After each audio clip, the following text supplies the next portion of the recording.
Здравейте на всички! Аз съм Здравко Костов и съм от Opinion Network.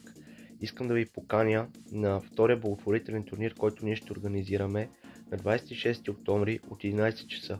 Каузата е за малкия Гого, който е на 6 години и е диагностициран с аутизъм и има нужда от 32 000 лева за лечение.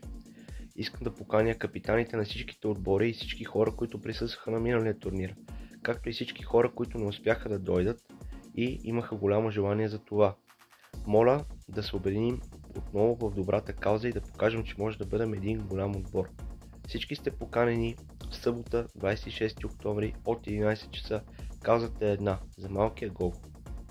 Всеки, който желая да се присъедини, всеки капитан, всеки отбор, всеки човек по индивидуално ще бъде добавен в Facebook група, където ще пишем абсолютно всички подробности, ще напишем всички новости, които са с всеки ден, понеже има над 30 на дена все още. Надявам се този път да се съберем още повече и сме много благодарни на общините, особено на община Елин Пелин, че ни предостави още един път терена, на който може да организираме благотворителния турнир.